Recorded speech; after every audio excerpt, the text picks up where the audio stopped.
आज हम सबका इंतजार खत्म हुआ क्योंकि आज हम बात करने वाले हैं she Hulk attorney at law के एपिसोड 1 के बारे में, जो मार्वल सिनेमैटिक यूनिवर्स का हिस्सा बन चुकी है। अब वो कौन है, उसकी काबिलियत क्या है और वो कैसे शी हल्क बनी, यही हम इस पहले एपिसोड में जानने वाले हैं। शी हल्क का रियल नेम जेनिफर वॉल्टर है और प्यार से लोग इन्हें जेन बुलाते हैं। जेन एक लॉयर है और उसका सपना डिस्ट्रिक्ट अटॉर्नी बनने का है। वेल तो अभी जेन अपने केस की आखिरी दलील को जूरी के सामने पेश करने की प्रैक्टिस कर रही है, जिसमें उसकी बेस्ट फ्रेंड निकी, जो जेन की असिस्टेंट भी है, वो मदद कर रही है और जेन का लॉयर पार्टनर डेनिस भी उसकी मदद के लिए है। पर वो इस केस का आखिरी दलील जूरी के सामने देना चाहता है, पर निकी डेनिस को ऑफिस से बाहर निकाल जेन को केस के लिए बेस्ट ऑफ लक बोलती है। बात करें इस केस की तो GLK&H नाम की एक कंपनी है जिसके पास पैसे की कमी नहीं है। अब पैसे है तो पॉलिटिकल सपोर्ट के साथ उनके पास पावर भी है और GLK&H कंपनी की लापरवाही की वजह से बहुत से लोगों की जान चली गई है, जिसके बाद उन्होंने ना तो कोई माफी मांगी और न ही कोई भी रकम पीड़ितों को बयाने के तौर पर दी।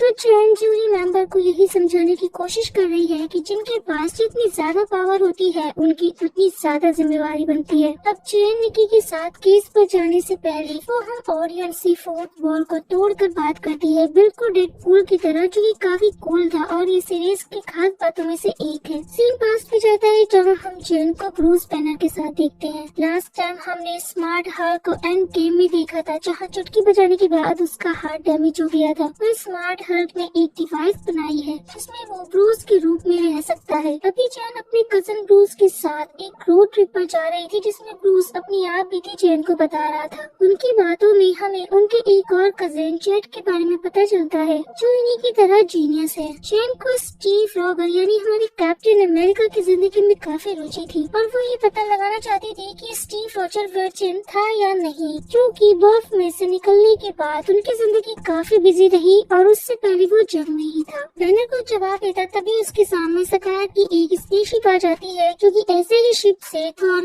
रॉक में ब्रूस थॉर और वेलकरी के साथ सकार प्लांट से निकला था। पहले तो उनका एक्सीडेंट हो जाता है। जेन जैसे तैसे करके बैनर को कार से निकालती है, पर बैनर जेन को उससे दूर रहने के लिए बोल रहा था क्योंकि उसका खून निकल रहा था। जब तक जेन बैनर से दूर होती, बैनर का खून जेन की बॉडी पर लगी चोट से होते हुए उसके अंदर चला जाता है, जिससे जेन शी हल्क में बदल कर अनकॉन्शियसली होकर वहाँ से भागती है। वहीं बैनर भी हल्क में बदल जाता है। अब रात होने पर जेन को जंगल में होश आता है। जंगल से बाहर निकलकर जेन एक क्लब की वॉशरूम में आती है। वहाँ वो सिचुएशन समझ ही रही थी कि कुछ ट्रांस लोग वहाँ आते हैं, जो कि जेन की बुरी हालत को देख कर समझते हैं कि उसका बॉयफ्रेंड के साथ बहुत बुरा वाला झगड़ा हुआ है और वो सब लोग जेन को कपड़े पहनाकर उसका मेकअप करने लगती है। पर जेन उनसे फोन लेकर बैनर को कॉल करके उसे बुलाती है। जब जेन क्लब के बाहर बैनर का इंतजार कर रही थी, तभी कुछ बेवड़े जेन को जबरदस्ती छेड़ने लगते हैं। जेन उन्हें इग्नोर करके वहाँ से जा ही रही थी, पर वो लड़के अब बदतमीजी पर उतर आए थे, इसलिए जेन गुस्से में शी हल्क बनकर उन सबको रोकने ही वाली होती है कि स्मार्ट हल्क वहाँ आकर शी हल्क को रोक लेता है। अगली सुबह जेन की नींद एक कमरे में खुलती है। कमरे में रखी टी-शर्ट को पहनने के बाद जब वो बाहर आती है तो पता चलता है कि वो मैक्सिको के आइलैंड पर है। वहीं उसे हॉल में आयरन मैन का एक टूटा हुआ हेलमेट मिलता है। अब जेन म्यूजिक की आवाज को फॉलो करते हुए अंडरग्राउंड बेसमेंट में बनी एक लैब में आ जाती है, जहाँ उसे स्मार्ट हल्क काम करते हुए मिलता है। ये वही लैब है जहाँ पर हल्क ने अपनी दोनों पर्सनैलिटी को एक करके खुद को स्मार्ट हल्क में बदला था। वैसे ये प्रॉपर्टी और ये लैब टोनी स्टार्क यानी कि हम सबके फेवरेट आयरन मैन की है। अब दोनों गंभीर बातों पर चर्चा करते हैं कि वो शिकार की स्पेसशिप हल्क को क्यों ढूंढ रही थी, पर बैनर पहले जेन को बताता है कि अब उसके अंदर भी गामा रेडिएशन घुस चुकी है।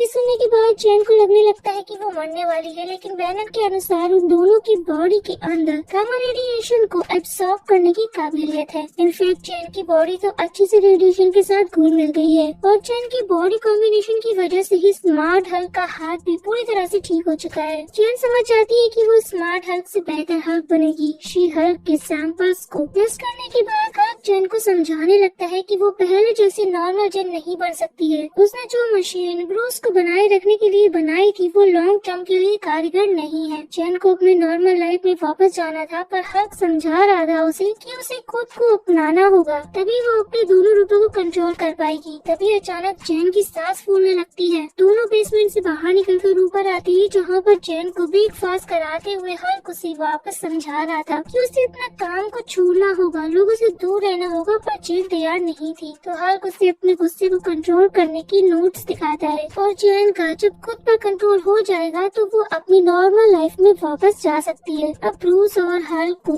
एक करने में उसको 15 साल लगे थे। इस बात से जैन बहुत परेशान थी कि उसे भी 15 साल प्रैक्टिस करनी होगी। बेना ने जैन के पेरेंट्स को कॉल करके बता दिया था कि वो जैन के साथ कहीं घूमने जा रहा है और अब हल्क जैन को एक चैम्बर में डालकर ये जानने की कोशिश करता है कि जैन कब शी हल्क में बदलेगी, क्योंकि डर और गुस्सा उन्हें हल्क में बदल देते हैं। वैसे डर और गुस्सा हर औरत को बदल देता है। तो स्मार्ट हल्क चैम्बर में लगे कटर्स को ऑन करता है। उन कटर्स को देखकर जैन डर कर पैनिक कर रही थी, पर वो तुरंत शी हल्क में बदलकर उन कटर्स को तोड़ फोड़ देती है और चैम्बर का गेट उखाड़ कर स्मार्ट हल्क पर फेंकती है, जिससे बेचारे स्मार्ट हल्क का करोड़ों का नुकसान होता है। पर वो ये जानकर शॉक था कि शी हल्क बनने के बाद भी जैन अपने ही कंट्रोल में थी। मतलब शी हल्क हल्क से काफी अलग है। स्मार्ट हल्क की बॉडी में बैनर और हल्क 2 लोग रहते हैं और जैन के शरीर में सिर्फ जैन ही रहती है, पर वो गुस्से में हरी भरी शी हल्क बन जाती है, वो भी अपने पूरे होशो हवास में। लेकिन अभी भी उन्हें ये पता करना होगा कि जैन खुद को शी हल्क में और शी हल्क खुद को जैन में कैसे बदले। जैसे कि हम जानते हैं हल्क को नताशा लोरी सुनाकर बैरर में बदल देती थी, वैसा ही कुछ उन्हें शी हल्क के लिए ढूंढना होगा। जैन अभी भी हल्क की बातें नहीं सुन रही होती है, क्योंकि उसे अपनी नॉर्मल लाइफ में वापस जल्दी जाना था। और जब हल्क उसे समझाता है कि अगर उसने खुद पर काबू नहीं किया तो लोग उसे मॉन्स्टर समझकर उससे नफरत करेंगे। स्मार्ट हल्क की बातों की गहराई को जैन समझ जाती है और खुद को स्टेबल करने के लिए वो स्मार्ट हल्क के साथ प्रैक्टिस शुरू कर देती है। तो सबसे पहले वो डायलेक्टिकल बिहेवियर थेरेपी पर काम करते हैं। इस थेरेपी की मदद से वो 2 विरोधी हालात को एक साथ संभालने में मदद करता है। नॉर्मली वो योगा के सहारे दिमाग को शांत करने की कोशिश कर रहे थे। वैसे जैन एक बार बोली लड़की है जिसके पास जोक्स की कमी नहीं है और उसे सीरियस माहौल को भी फनी बनाने में मजा आता है। जैन की बातें सुनकर स्मार्ट हल्क उसे कल प्रैक्टिस करने को बोलता है। अब सुबह में जब जैन सोई हुई थी तब हल्क एक भूपू को जैन के कान के पास बजाता है। इसके साउंड से जैन शी हल्क में बदल जाती है और उसका बेड टूट जाता है। हल्क नोट्स बना रहा था कि अचानक से शी हल्क में बदलने के बाद भी जैन कंट्रोल में रहती है और जैन को अपने लिए मजबूत बेड के साथ 10 फीट का कमरा चाहिए। दोनों फिर साथ में योगा करते हैं, जिसके बाद हल्क जैन को उसके बेस्ट फ्रेंड यानी कि स्पेंडिक्स वाले कपड़ों से मिलवाता है, क्योंकि उसे हमेशा 2 कपड़ों की जरूरत होगी,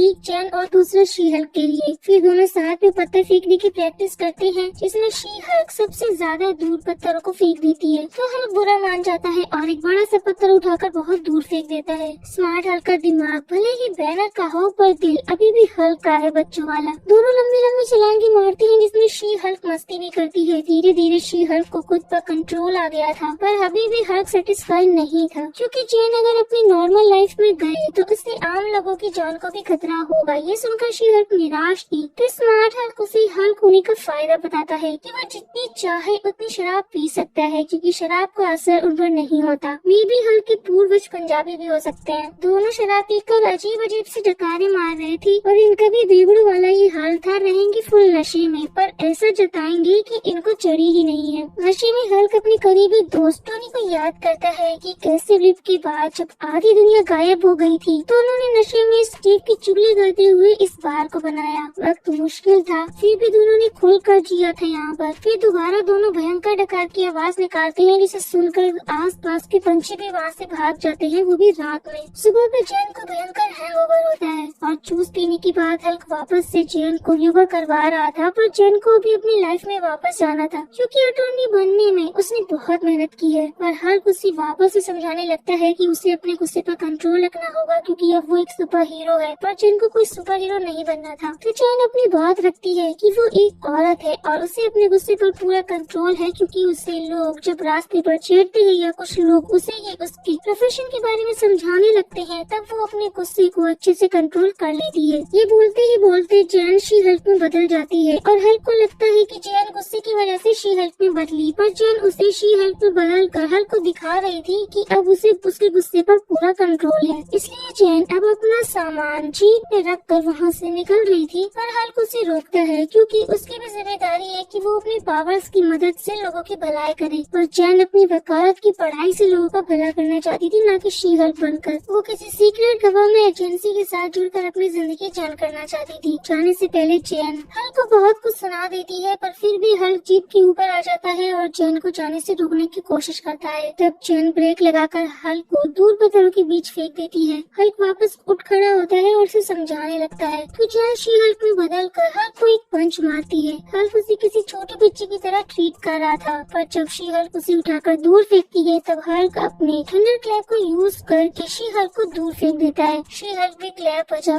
कर 30 साउंड वेव निकालती है, जिससे हल्क की भी हालत खराब होने लगी थी। और अब शुरू होती है कजिन्स की फाइट। अभी तो असली मसला शुरू हुआ ही था कि दोनों लड़ती बार के ऊपर गिरते हैं और पूरा बार टूट जाता है। तो अब दोनों कजिन फाइट को एंड करके बार को रिपेयर करने में लग जाते हैं। हल्क चैन को उसके लॉयल वाली जिंदगी में जाने की परमिशन दे देता है। बार का रिपेयर करने के बाद जैन भी अपने नाम के इनिशियल्स बार के काउंटर पर लिख देती है, क्योंकि ब्रूस और टोनी ने अपने इनिशियल्स वहाँ पर लिख रखे थे। चैन को भेजने से पहले हल्क उसे बोलता है कि कोई मुसीबत हो तो वो उसे कॉल करे। चैन भी उससे माफी मांगती है क्योंकि उसने उसको बहुत ही बुरा भला कहा। तो दोनों अगले फैमिली डिनर पर मिलने का वादा करके एक दूसरे को अलविदा बोलते हैं। तो दोस्तों, ये थी जेनिफर वॉल्टर की शी हल्क बनने की कहानी। ये सारी स्टोरी प्रेजेंट में हमें चैन बता रही थी। वहाँ से आने के बाद अभी तक चैन एक बार भी शी हल्क नहीं बनी। निकी और चैन के परिवार वालों को पता है कि वो शी हल्क बन सकती है। तो अब चैन कोर्ट रूम में अपना केस लड़ने जाती है। कोर्ट रूम में चैन के एंड एज का वकील ज्यूरी को ये समझाने में लगा हुआ था कि उसके क्लाइंट ने ये सब जानबूझकर नहीं किया। अब तरक्की में कुछ हादसे हो जाते हैं, पर इन सब में उनके क्लाइंट का क्या कसूर। अब जज चैन को उसकी आखिरी दलील ज्यूरी के सामने पेश करने को कहते हैं। चैन खुद को तैयार कर ज्यूरी से बात करने ही वाली थी कि तभी एक छुपी म्यूटेंट कोर्ट रूम में हमला कर देती है। तो निकी चैन को शी हल्क में बदल कर लोगों की मदद करने को बोलती है। तो चैन अपने सैंडल को उतार कर शी हल्क को बदलती है और ज्यूरी की जान बचाने के बाद एक ही पंच में छुपी म्यूटेंट को नॉकआउट कर देती है। शी हल्क के लिए कोर्ट में बैठे सभी लोग तालियां बजाते हैं। 2 सेकंड में शी हल्क चैन में बदल जाती है और अपने सैंडल्स को पहनती है और अपनी आखिरी दलील को देने के लिए तैयार होती है। यहाँ पर शी हल्क का फर्स्ट एपिसोड एंड होता है। मुझे ये एपिसोड बहुत पसंद आया क्योंकि इसको खास बनाता है इसका एंड क्रेडिट सीन, जिसमें हमें पता चलता है कि जब हल्क और चैन दोनों नशे में टल्ली थे, तब चैन नशे में स्टीव रोजर के लिए दुखी थी और आंसू बहा रही थी कि दुनिया के लिए इतना कुछ करने के बाद भी वो वर्जिन ही मर गया। पर स्मार्ट हल्क उसे बताता है कि स्टीव ने 1943 में एक मिशन के दौरान अपनी वर्जिनिटी लॉस की थी। तो मुबारक हो जाने से पहले आपको पिछले डिकेड के सबसे बड़े सवालों में से एक का जवाब मिल गया।